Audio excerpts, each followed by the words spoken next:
Guys, welcome to Epoxy Talk Live. I'm Mike Quist. I'm with Stone Coat Countertops, and we get asked all the time, I got questions. Well, guess what? We got answers right there. The number that you see on the screen, 541-916-4959.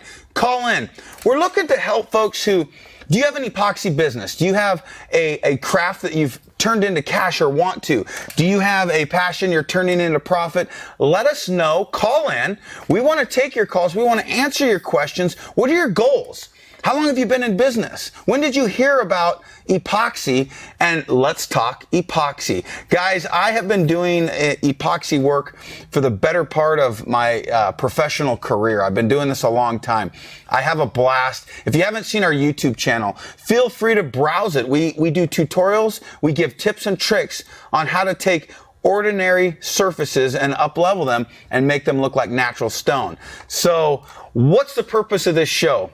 Well, Stone Coat Countertops is growing. Why? Well, you can save thousands of dollars by A, remodeling your current project or your current home, or B, you can make thousands of dollars actually going into a side hustle, maybe going and buying tables and refinishing them, doing a stone look over unique surfaces. You know, we've had people who get into a different niche and use epoxy in a different way. And for instance, we've had longboards, skateboards being made with epoxy, spa foot baths, all kinds of crazy projects. You've just blow your mind of what people do with their ingenuity. So guys, call in.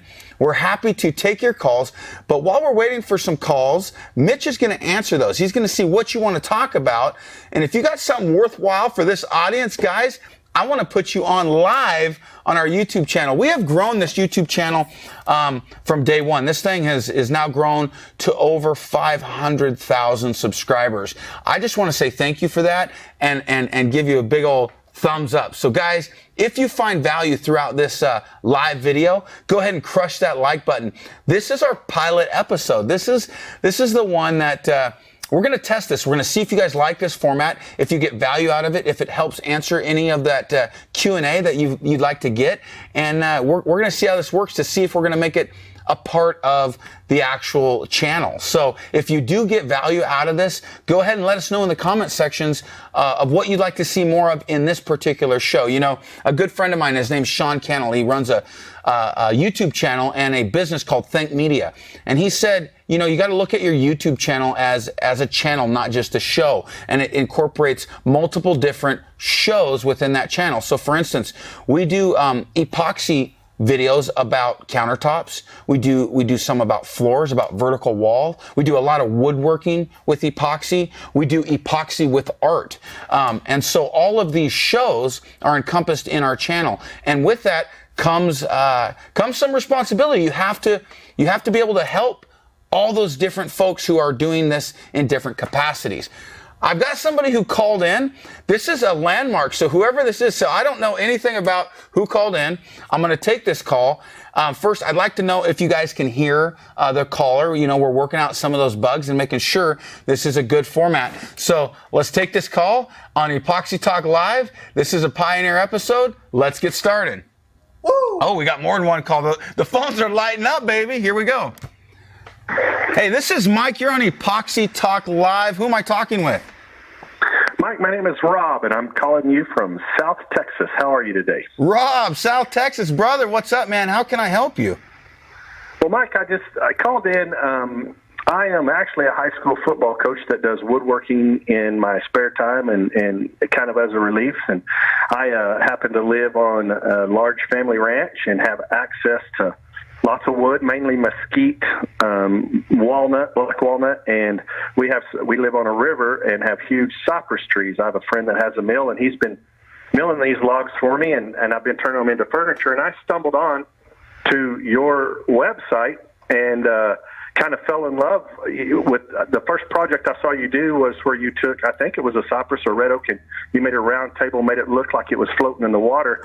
And I was literally on my laptop sitting on the bank of our river, which is crystal clear, and I said, I've got to make that. You know, that's funny. South Texas and high school football, that's like a hand in a glove right there. So first off, yes, sir. Thank you for working with the youth on, you know, some of my coaches, brother, were sincerely mentors in my life that changed the direction of my life, that I know you understand as a coach. You know, I've coached wrestling, I've coached football. So first, thank you for giving back. And man, it sounds like you have a really cool place in Texas. So you got mesquite that you work with, and you said you mill it yourself? My neighbor does. I have a neighbor that has a mill. Nice. And has had a mill for. I'm going to tell you, he was actually.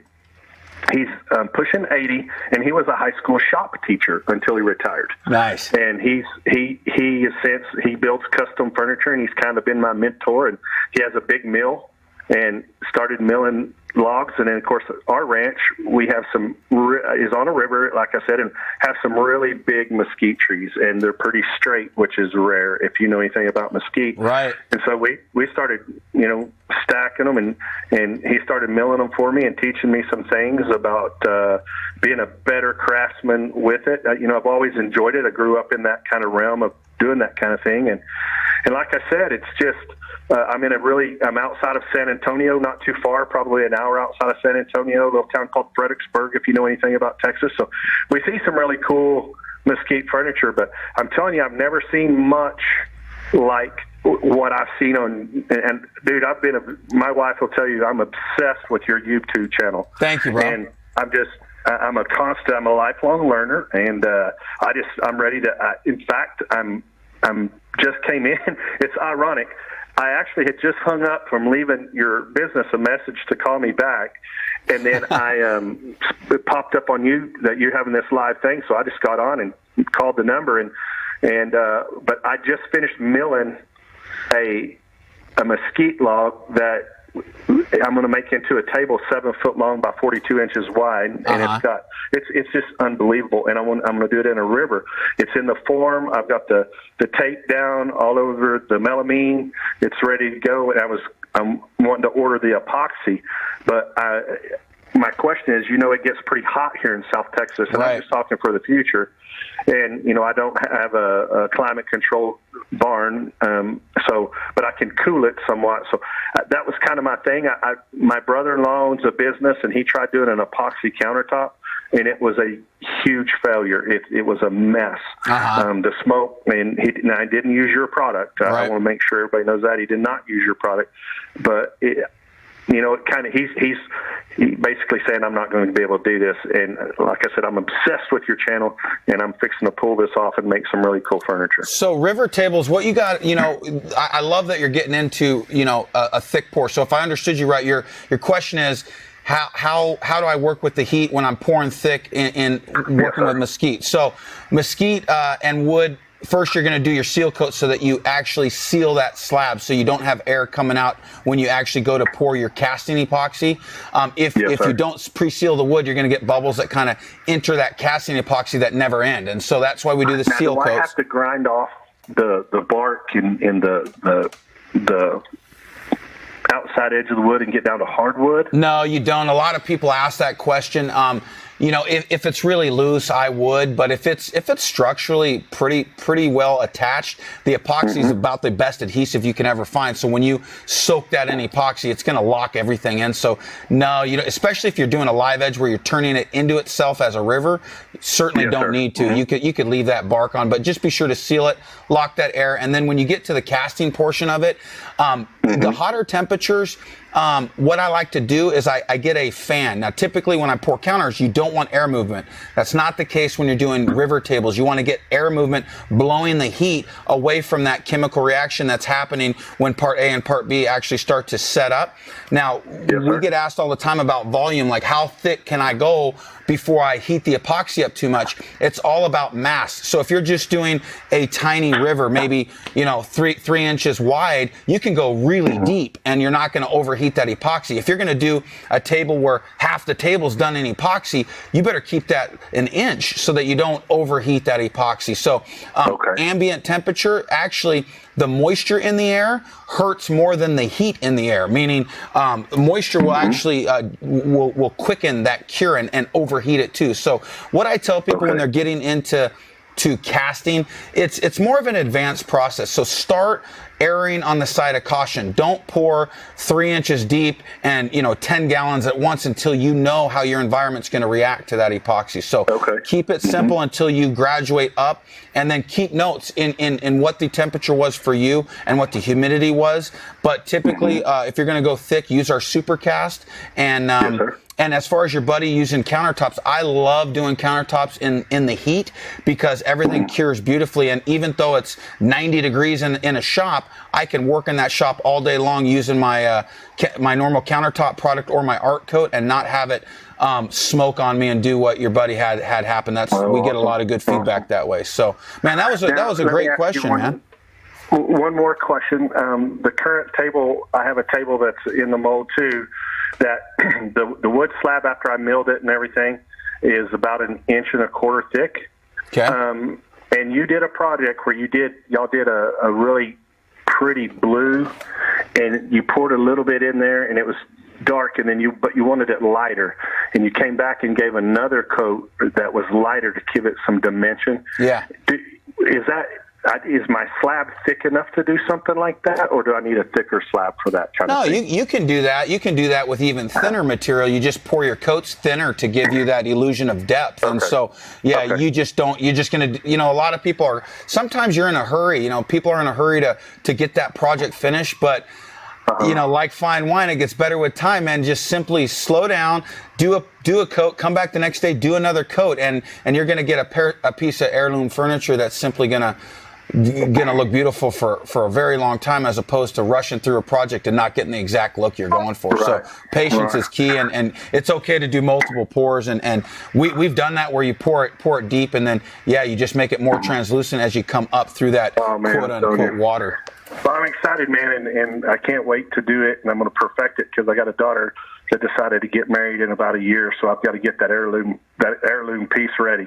All right, last question for you. You're a football coach. Who are you going for? Who are you going for? Kansas City or the Niners? Who do you pick? Well, man, I'm probably going to get beat up, but I was Patrick Mahomes' high school coach, one of his high school coaches. So no kidding. I'm going to go with Patrick. Yes, sir. All yes, right. Sir. Right on, brother. Right on. Well, thank you so much for calling in, man. Is there anything else I could help you with before we take the next caller? No, you take your next caller. I appreciate everything, and I can't wait to do it, and I'll send you some pictures when I'm done. Right on, my friend. I can't wait to see him. Keep it up. Remember, you got this. All right. Thanks. Bye. Later. Hey, that worked out pretty good. Let's work on the next caller, guys. I'm curious in the comments, Chris, are they able to hear me okay? Are they able to hear the caller? How's the feedback on the quality so far, guys? Let me know in the comments if you guys are liking this format. Let's take the next caller. Here we go. I think this one's been waiting longer. Let's see. Hey, this is Mike. You're on Epoxy Live. How are you, and what's your question? Hey, are you there? This is your top fan. Oh, gosh. Mitch let you through? This is my mom. You've got a great screener. Yeah, Mitch is. Hey. We're a bunch of contractors just trying to figure this thing out, man. This is so. Congratulations. Hey, you know that your dad's favorite thing is talk radio. Right. You are just about there. Talk show YouTube. He is very impressed. You finally made it, Mike. Oh, gosh, no. Anybody can do this. You don't. It's free. Hey, guys, if you don't know, this is my mom. She works with us on the Insiders group. And real talk, I didn't know she was calling in. And I think this is so endearing, Mom. I love you. And my mom is absolutely one of my best friends. She actually runs the Insiders group for us. So if you haven't been on our Facebook group, Mama Q is on there. Mom, what's your question, Mom? My question is, what's next, Mike? You got this. Mom, why are you yelling? I don't know. I'm so excited. I love you. So what'd you say? What's what? I said you got this. You're doing great. But that's not a question, Mom. Well, I don't. Okay, here's my question. I want everybody that's going to the Artisan Summit to make a comment on here because I want to meet each and every one of my insiders. Nice. Yeah, I'm stoked. You ask them if they're coming. You tell them all about all about the Artisan Summit. You know, my mom, she had a mantra for us, and still rings true. She said, "Try harder than your hardest, and you'll do better than your best." And Mom, I live by that, and I appreciate you teaching me that as a kid. And Artisan Summit is kind of a byproduct of that statement. You know, we were told, if you have a community, you know, which the internet's created a community of creators here, that we all are like-minded in liking to create things using epoxy in our hands and tools and tricks, and the internet has made it possible for a real community to meet one another. And I was told at a conference that I went to, if you have a community that you're a part of and it doesn't meet annually in a summit, then start one. And so we did. And so, Mom, that's what my mom's talking about. It's called the Artisan Summit. If you haven't heard of it, go to artisansummit.com. We're actually releasing a video about that event today on the channel. So to answer your question, Mom, I think you're going to meet a lot of new people this year, including a lot of returners. Some of the stories that we got from people who came last year are incredible, what they've done with their business and what they learned at that event, and what that's translated to. So I can't wait to meet more folks. I can't either, Mike. I'll get off so somebody else can call. Good luck. I love you. I love you, Mom. You're the best. And anybody who calls me a nerd for talking to my mom, well, they don't got this. I love you. See you. Bye-bye. Bye. Hey, this is Mike. You are on Epoxy Talk Live. Who are you and what's your question? Hello? Oh, let me try that again. Hey, this is Mike with Epoxy Talk Live. Who am I talking with? Hey, you just put me on hold. This is one about the bowls and the plates. All right, you got to turn the volume down on your computer. All right, I muted it. Okay, so you're actually on the show right now. You talked to my brother Mitch, so I didn't hear what your question was, but what about the bowls and the plates? How can I help you? Okay, I was watching a video from Art Resin that was done in November of last year. And her name is Carmen, and she shaped it into a bowl and plates. And I thought, wow, what a concept. So I did the same thing. I was using Samel wood. It's a epoxy from Home Depot. Okay? Mm-hmm. It worked out fine. It hardened. It was beautiful. I used that plate, to serve food because I said it was food safe. Okay, but the problem was when I hand washed it in the sink later on in just regular dish water, it softened up and it creeped me out. I'm like, what the Sam Hill is going on here? Sure. But I rinsed it off right away, and it dried it off and put it back on the counter. It kind of pressed down, and then it went back to its original shape. Mm-hmm. But I need to know, can I use your epoxy? Will I be able to shape it? I know it takes 500 degrees temperature or whatever it is, heat resistance. But will I be able to shape it? And will it hold its shape using regular dishwater? So good question. So we have a lot of folks that use our epoxy for tumblers and for bowls and for turning and for all kinds of different applications like that. But what happens with our product is it does have memory, meaning if you set a hot item on it and it warms up the epoxy, it will actually flex down and create a temporary divot or a temporary impression. When that epoxy gets the same temperature as the rest of the epoxy that was poured, it's going to come back to its original shape.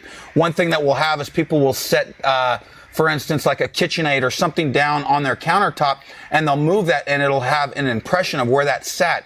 If they just wait a few hours while that warm house heats up that area, or if you want to expedite that, you can use a blow dryer and warm that spot up. It'll come right back to its original shape. Well, that's what you're kind of finding. That's kind of a property of a lot of different epoxies, but some of them will do it far greater than others, or they won't do it at all and they'll become brittle. So you gotta find a happy medium there. And what you found is that hot water that you got on the piece, it softened it up a little bit, and that happened rather quickly. So in our formulation, we actually we had it too hard for a period of time long before we brought it to market, and I didn't like that it would become brittle, and so we actually have it at the perfect spot that I like, so that it will come right back if you get a divot, or you can use it and clean and do your thing, and it's not going to get soft to the touch like that. So what I would suggest would be to try a small sample of what you're doing, and then wash it, test it out, and I call them hillbilly tests. You know, we got 7 chemists that work with us,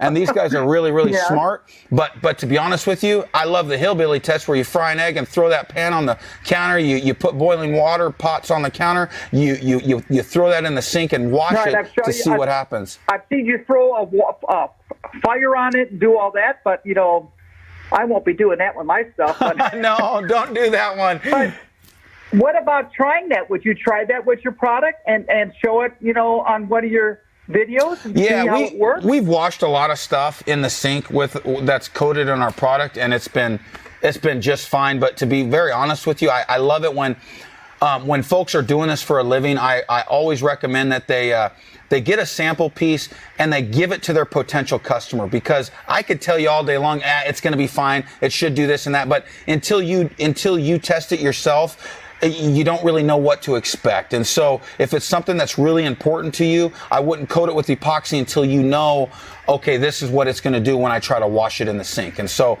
that's what I would recommend, but I don't anticipate you're going to have any problems. All right, then I will, I guess, order a quart to, you know, start with. That's the smallest you have, right? We have a half a gallon, and then if you call into our customer service, they can teach you, you know, the best way to go about the project that you're looking for. So if you just want a tiny bit, they'll guide you in the direction that you want to go to make sure you're not overspending for the size of project you're trying to do. All right, I appreciate your help on this. Okay. Hey, thanks a lot. Thanks for calling.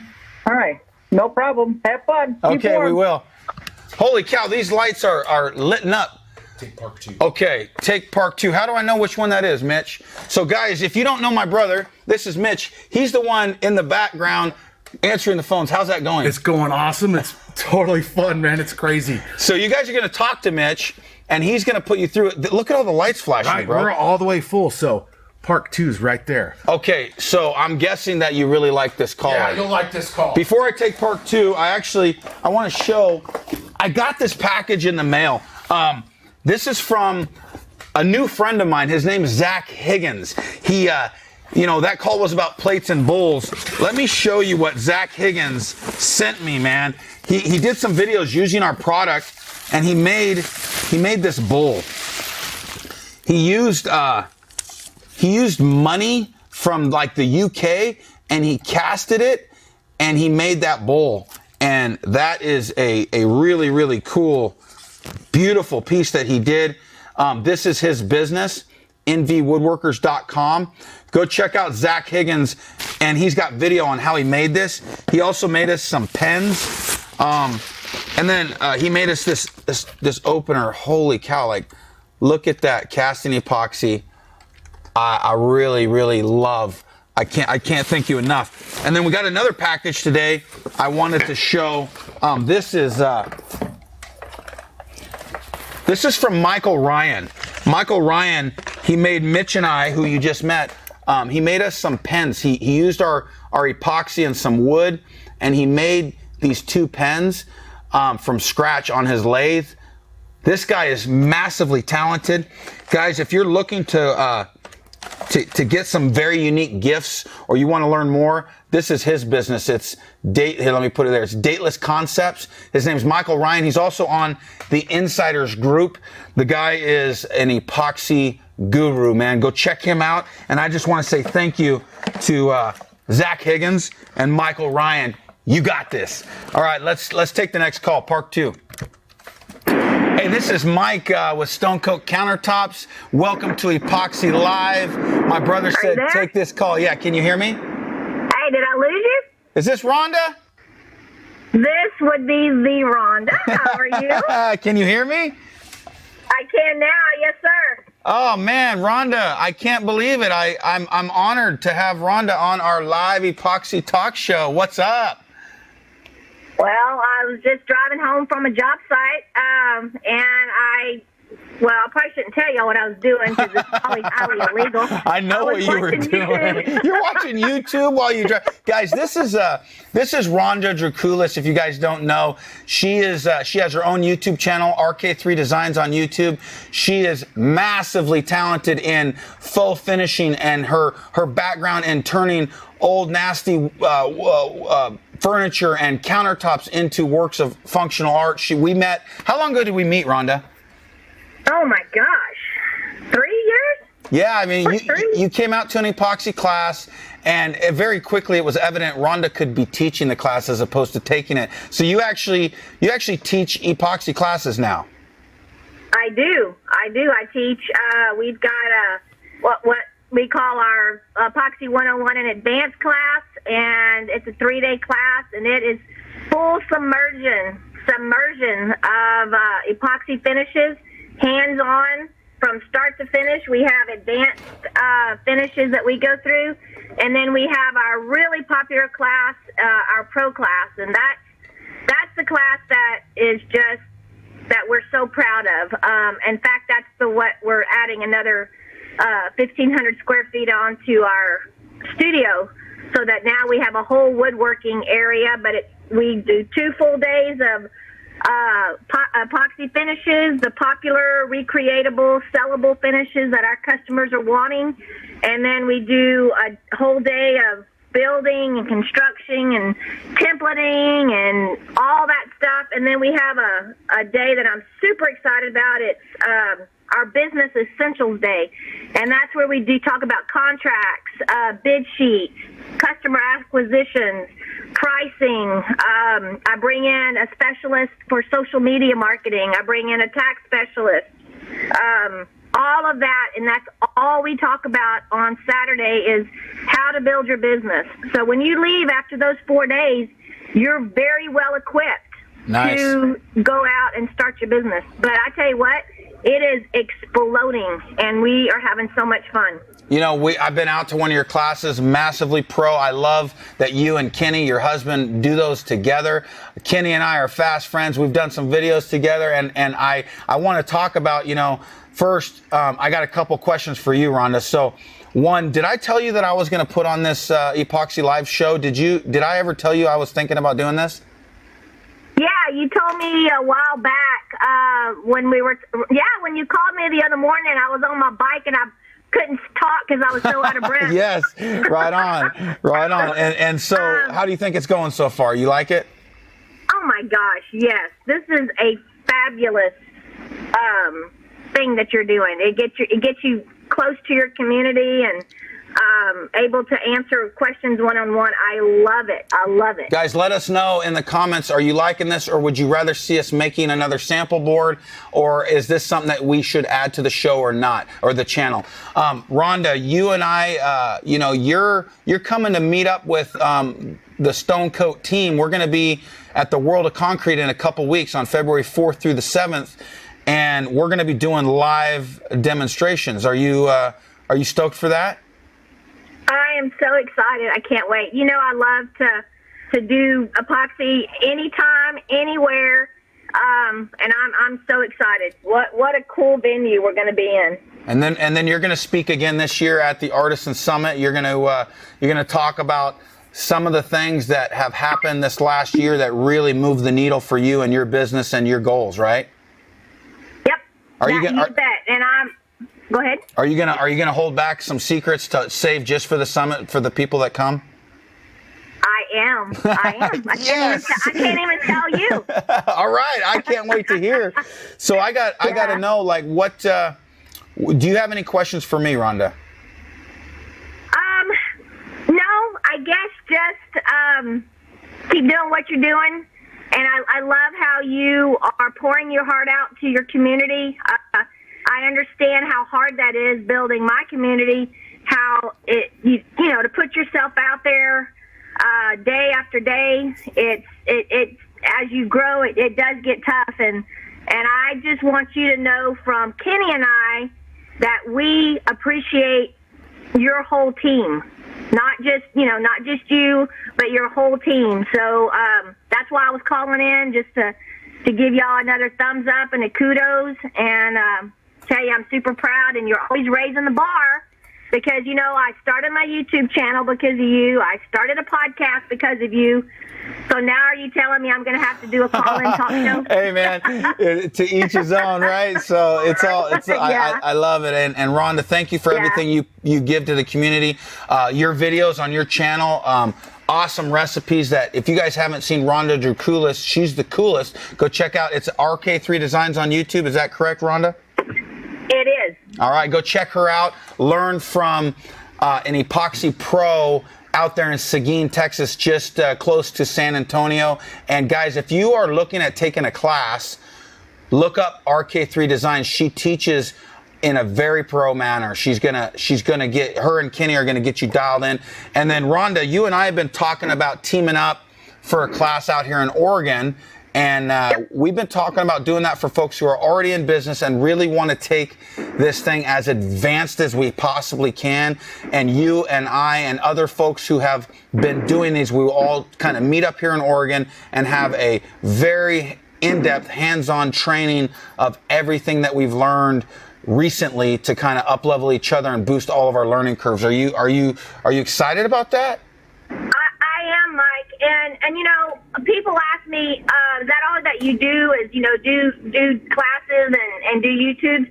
I'm actually coming home from a job site. I've been there since 7 o'clock this morning. So I don't only teach classes, and I mean, I'm submerged in it 100%. So I'm constantly, and Kenny and I are constantly seeing new ways to do things, new problems, you know, new issues that we, you know, different. Every time you walk into a kitchen, you're going to have a different set of problems, maybe. And as we learn and as we face these problems, we are so excited to then incorporate that into our classes.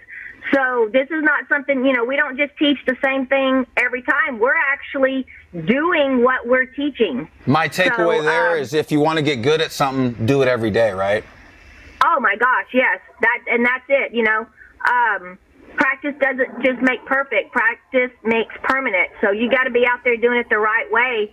And I tell you what, there's this business is so incredibly viable. It's not a fly-by-night business. This is something, and I tell you what, down here in my area, we haven't even touched.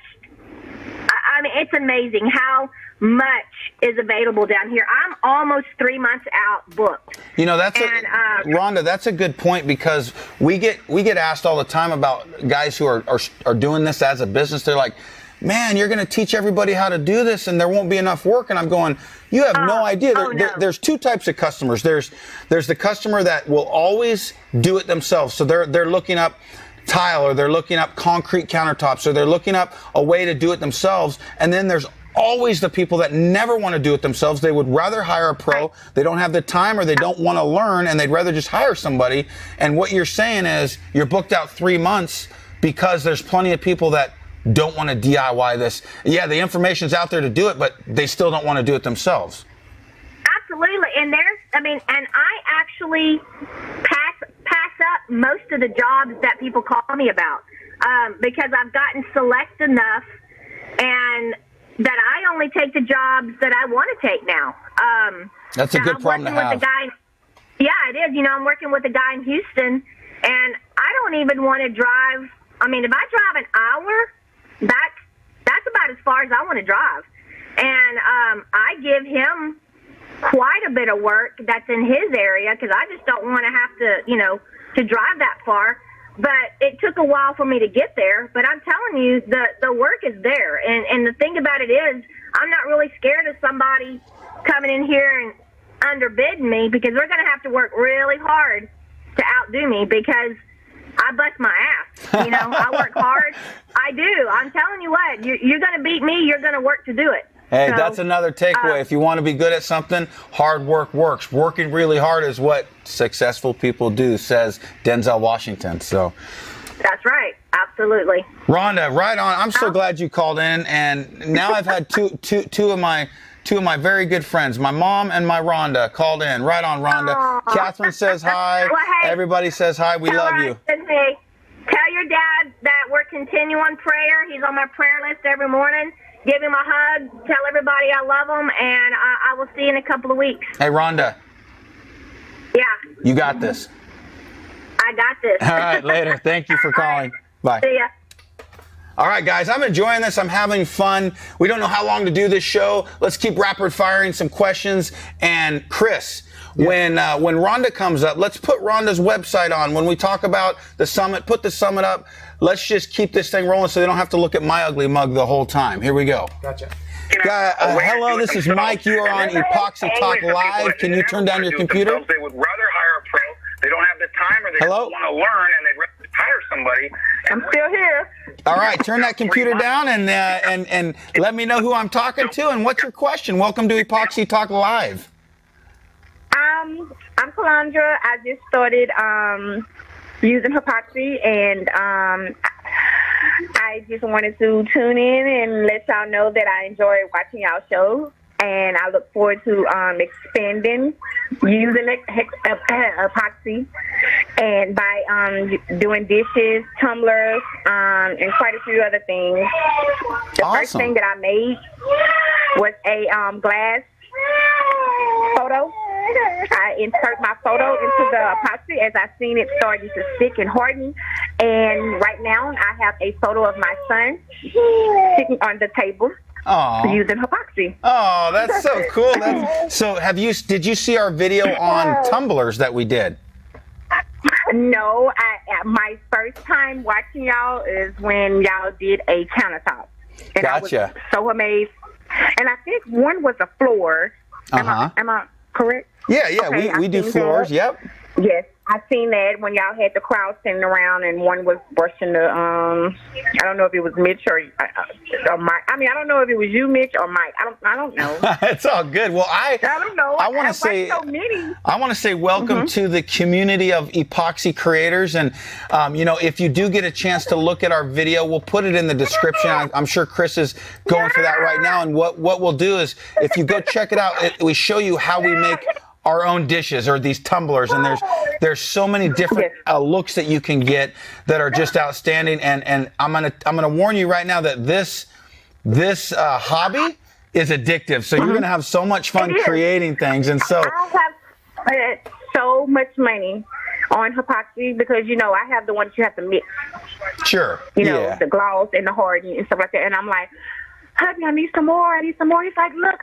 No, that stuff is expensive. You need to stretch it. I'm like, no, you don't understand it. Because I said I have to wait till it dry one day and I have to come back and put another coat. So I'm trying to get my husband to. I'm trying to talk him into watching the video and doing the countertop because I want to redo my countertop. So, I want to put some more colors in it. I don't like the color no more. I want a decent color. Gotcha. That's fun. I appreciate that you it's so much more fun when you actually incorporate your spouse into it with you, because my wife and I love making things together. It's so much fun, and I can feel you on. I've done so many projects where I go, man, I could do a better color than that now, and you almost. But what's nice about epoxy is you could sand it and do a different flavor. Next year, it's no big deal, So. Yes. Yeah. And that's what I like about it, because I messed something up one time before, and I was like, okay, I'm just going to wait till it dries. So something says send it, and I send it, and oh, my God, it looked like it was just like out the store type thing. Like I didn't do it. I was just so amazed by it. Awesome. I'm so proud of you, and I just want to say thank you for watching. Go check us out at Stone Coat Countertops on YouTube some more, and show your husband those videos, and you let us know how we can help you progress your epoxy addiction. All right. All right. Well, hey, thank you so much for calling. You have a great day, and I'm going to take another call here. Let's do this. This is Mike. You are on Epoxy Talk Live. How are you? How you doing, Mike? Okay, let me turn up my volume here. I can't hear you good. Can you maybe speak up a little bit? Sorry, turned it off speaker. My bad, boss. I was listening. No problem. No problem. How are you, and how can I help you? Good. So I stepped to doing some verticals in the shower that did not want to be, torn out and done, done level like you recommend. So I'm just looking for your best advice, and I've watched all your videos on doing vertical stuff. So just in the corners, I have problems with, just a lot of buildup and things like that. But I do have a certain kind of thing where I was just using stone coat as a clear coat over the top of this, and I did all kind of faux finish spray paint technique underneath, and just trying to use stone coat as a vertical seal. Okay, so you're trying to do clear on a vertical without a thickener. Is that what you're saying? I think that might be the problem. Yeah, because I just come into runs and here and there, and it turned out pretty good. I tried to, not use too much material and this and that, and so thickener might be a thing. Anytime we go on a vertical surface where we're not pouring it flat and then installing it vertical, anytime we're going to do that, we add our thickening powder. We have that for sale on our website, and that's going to turn the epoxy a milky white. So that's why we always add metallics to kind of mask the fact that it's turned this translucent white. So it wouldn't work on a vertical surface just rolling it on or brushing it on, because it's self-leveling. It's just gonna, there's nothing that's gonna hold it on that wall without it, running down that wall. So that's why we add the thickener. So I wouldn't recommend using our clear epoxy in a vertical application. If you're gonna do that, I would use a clear coat that's designed for, showers or for weather. I mean, maybe a 2K urethane for automotive would work in a shower application, spraying it with an HVLP if you got something that you're going over, something like that. Okay, but you're hitting it on the nose right there. All that advice was square on, because I'm a house painter. I use your products for art and stuff, so I thought I could do this. So it turned out a little rough going with the just a stone coat, clear coat, and I learned all those lessons, and then had to do a little bit of touch up on the art aspect of it. And then I did the same exact thing you said. I used Aquaspar with the HVLP, and it came out pretty clean over everything. I'm just, for future reference, I've done your videos of how to do it. You're not using the regular trowel, using like a flatter trowel. It's just corners. I know you don't recommend doing it. Try the corner. If you're going to go corners with our thickener, they make a inside corner drywall tool. That would probably help you smooth your corners first and then move into the field so that you're not fighting those corners. Also, there's the bathtub refinishing industry. They're going to have a lot of opaque colors, but like for a white bathtub, but they may have a clear coat for like extra protection. So maybe look into the bathtub refinishing industry. The only problem with that, it's not DIY, man. It's massive. You need real ventilation and you need expertise on spraying that stuff, Yeah, I feel you. Well, yeah, no, I appreciate the insight. I figured it was going to be get the right additive, Yeah, no, Chris, while you've been talking, Chris posted on the video here the thickener that you would get and all that stuff, and the video that we have going with that. So go check this out after we're done, and you'll see exactly what I'm talking about. And man, you're calling from a 541 number, is that correct?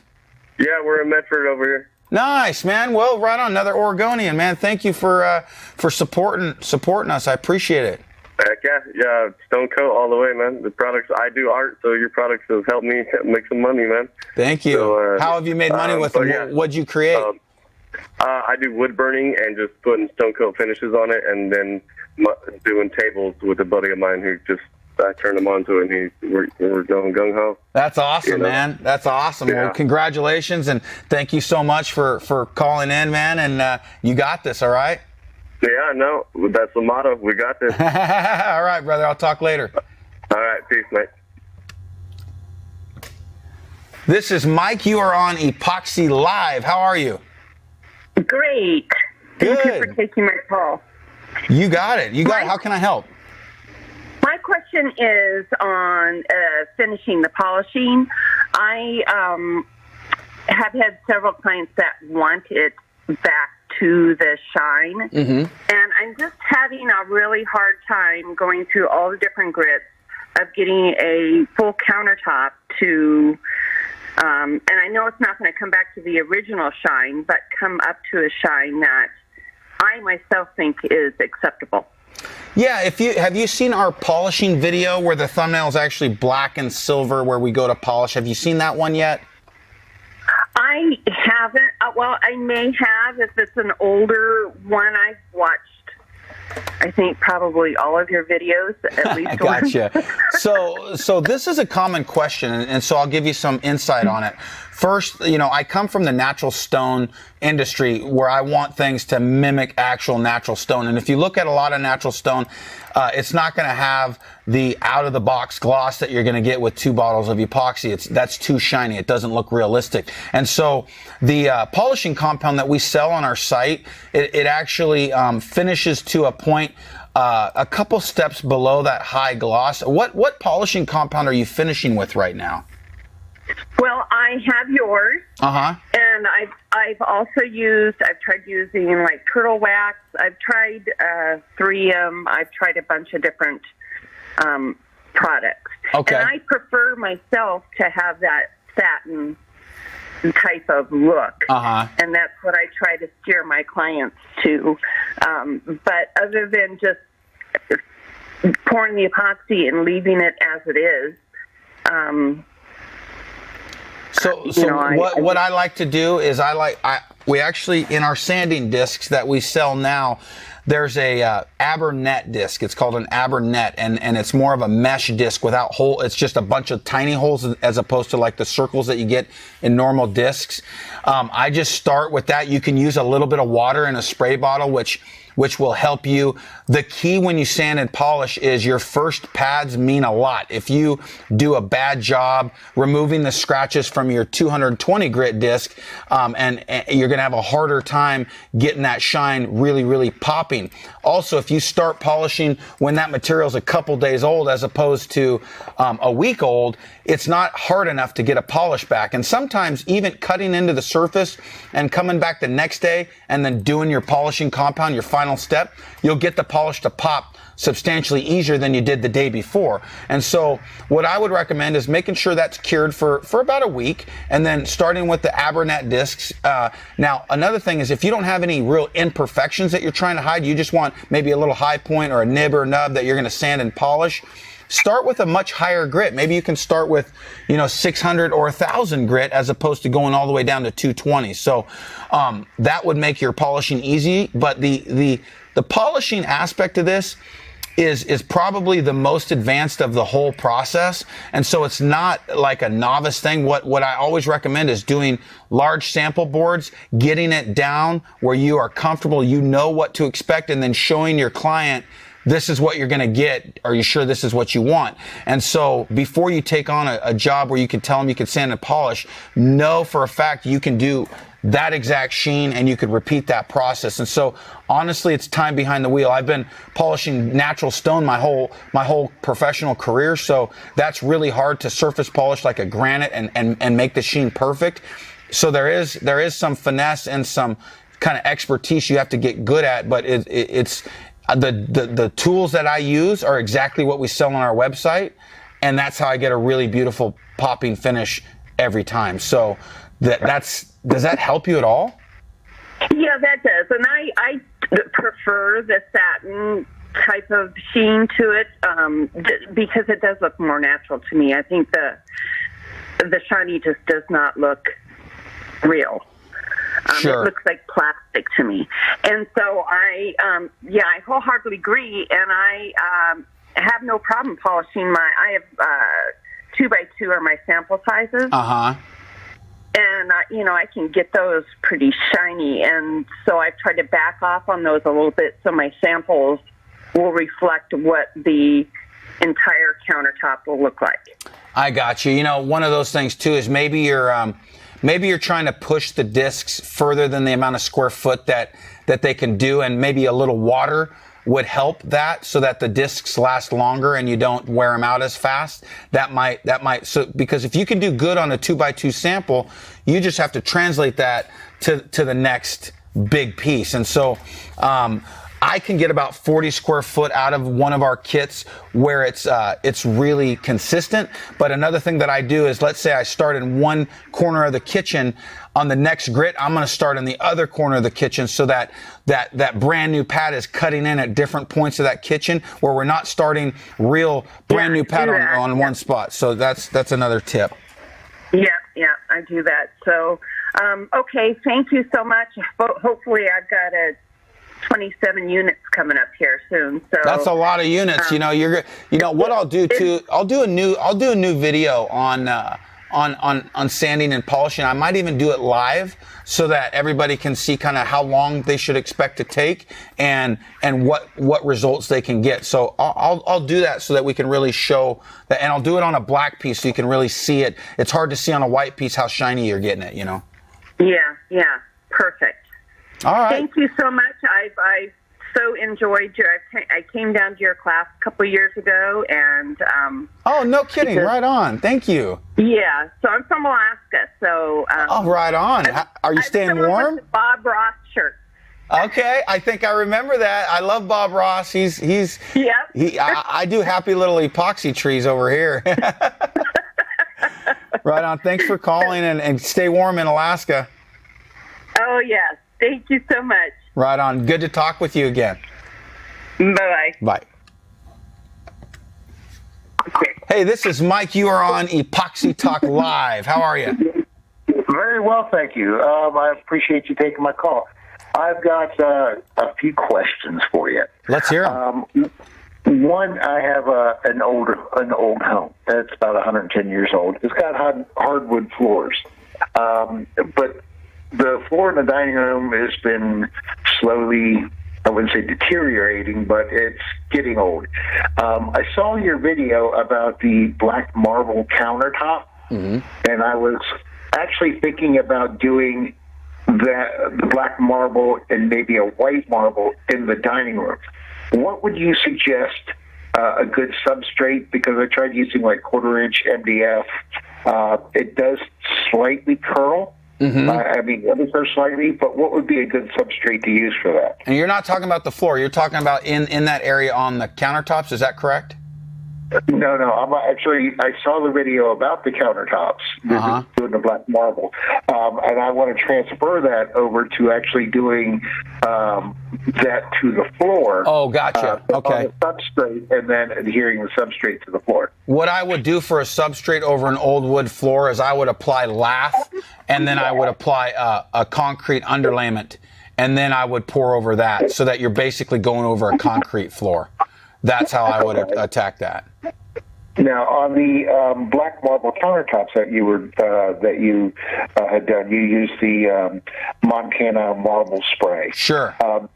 Did you use your epoxy as a base and then do the marble spray at the top? No, all I did was use black paint and primer in one. So what you could do on a floor is you could do a black primer coat, just tint it with black metallic on your primer coat, and then use that Montana marble spray, and then just do a clear coat of our floor epoxy over that if you're trying to get that same exact look.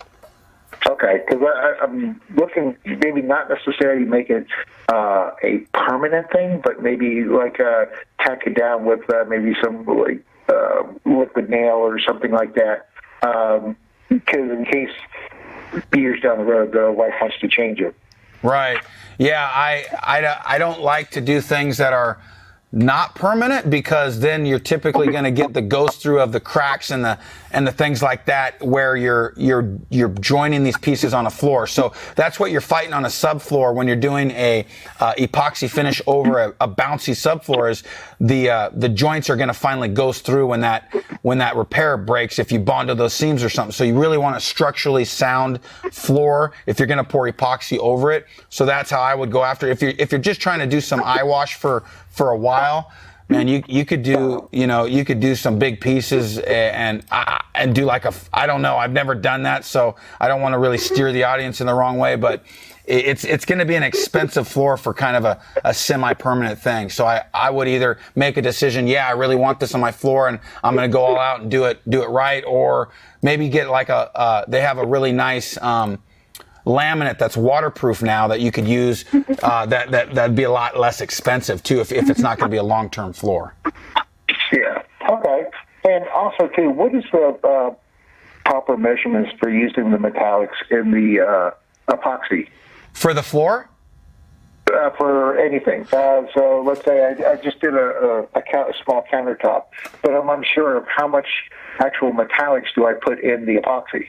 Oh, man, good question. So there's no wrong answer there. You can't really do too little or too much. The more that you do, it's going to be more opaque. The less that you do, it's going to be more translucent. Sometimes we're adding just the tip of a spoon amount in a gallon of epoxy just to get a little shimmer. Sometimes we're adding a whole bag to a half a gallon. And so depending on how much you really want that to pop is what the answer is. So typically on a 2-gallon kit of epoxy, I'm using one of our 15-gram bags, just as a rule of thumb.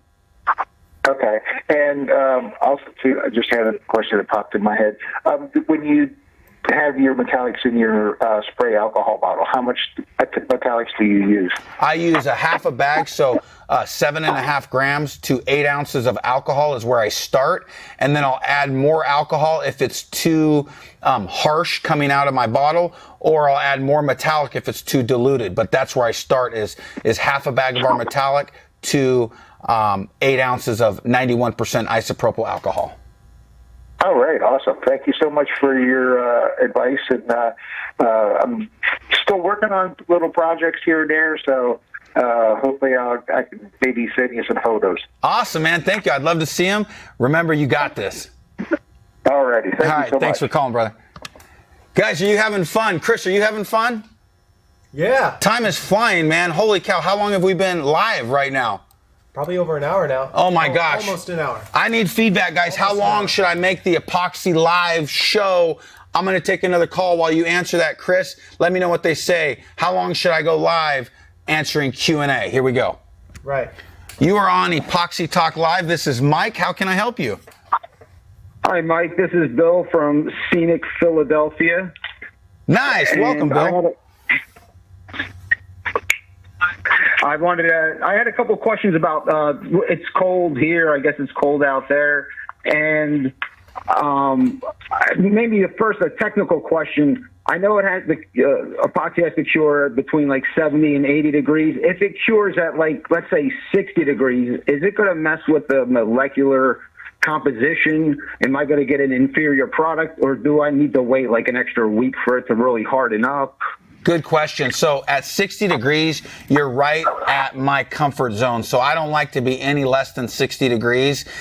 70 degrees is definitely better for me. Now, molecularly, yeah, at 60, you should be pretty close to full hardness if it stays at that temperature, but I wouldn't flirt below that at all. I have noticed that epoxy will be more durable if it's going to cure it at hotter temperatures. And so for me, I like to keep my space as warm as I can. I've done plenty of jobs where they cure at 60 degrees in my shop, and they've been just fine. But I'd have to consult our chemists and get real world testing to exactly the difference of the Shore D hardness at 60 degree cure for a week versus 70. But my hypothesis is not enough to make a huge difference, but error on the side of caution. If you're doing this for a living for your clients, get your space as close to 70 as you can. And as far as that goes, now I live in a big warehouse basically. Could I use to keep just let's say I'm doing a table, table warm with like an infrared lamp over it on top, or should I maybe put it underneath?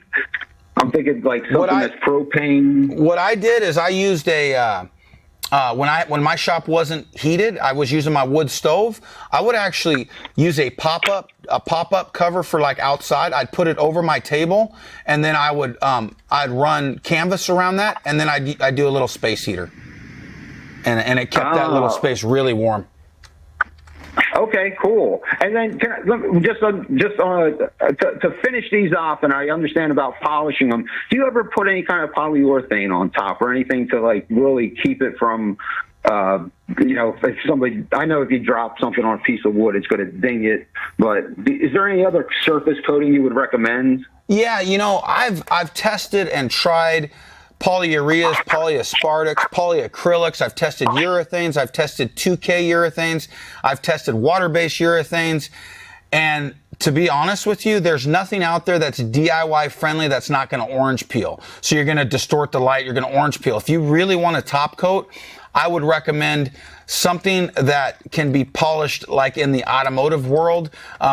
We have a top coat. It's a water-based urethane top coat for floors. It orange peels the floor. It looks fine, but it gives it a slight orange peel look. So the problem is if your client sees that table and then you apply the top coat, it never looks as good. And so I would rather do a maintenance thing where you're going to sand and polish that piece every couple of years and get paid by your client to refinish it if that's what they'd like, as opposed to putting an orange peel on it. So I don't have a perfect answer for the DIYer. If you're going to do this as a pro, I've done conversion varnish. You know, I come from building cabinets, and so I spray conversion varnish and then polish it out the next day, and it's awesome, and it's laid out like glass, but it's also extremely finicky to work with, and you better know how to ventilate and wear the right respirators and that kind of thing. And so we don't really tout that on our channel because such a big part of our community is the DIY community, and you don't want to get anybody hurt, you know. And so, yeah, there's products out there that are going to be more scratch resistant, but they're also extremely. You better be a pro to use them, and so that's something that doesn't translate over the whole community, if that makes sense. I absolutely understand. I really appreciate your time. I enjoy your videos. I make sure my girlfriend watches them. I love you and Mitch and your wonderful wife. So keep up the good work, and I'm very proud of what you guys done with yourselves. So. Man, thank you. Thank you so much. Happy New Year, man. I appreciate it, and I wish you the best of luck in your business, brother. Thank you. Take care. All right. What's up, Chris? What was that about, orange peeling? No, orange peel. Like, orange peeling is when you look across a coating and it's kind of distorted. And so, you know, when you pour epoxy, it lays out like glass. When you roll on a top coat, it's going to give you a different distortion, and you really see this in the light and things like that. So yes, urethane is an easy answer to roll on and get a scratch resistance if you're looking for some of that. But again, I haven't been really happy with one, so I'd rather sand and polish the epoxy. But we do have some top coats that we've played with, and some of our good customers that are constantly buying from us. We've have them beta test. We actually have some exciting stuff in the works that is it might change the whole ball game. And so that's coming up later this year, and we're probably going to really beta test that with our community around summit time, guys. So I hope you're enjoying this live, guys. Thank you so much for tuning in, and I want to know in the comments, what was your favorite call? What would you like us to talk about next time? How much time would you like us to give you in advance to know about this show? And would you just like us to do it sporadically or on a schedule? Guys, I hope you enjoy our content. I want to say thank you to Mitch. He's screening the calls. He's done a fantastic job. I want to say thanks to Chris for making this whole thing come together. I have no idea how he does what he does, but he does it. So give him a big old thumbs up. And guys, remember, until next time from Stone Coat Countertops, you got this. We'll see you on the next Epoxy Talk Live. Have a good one.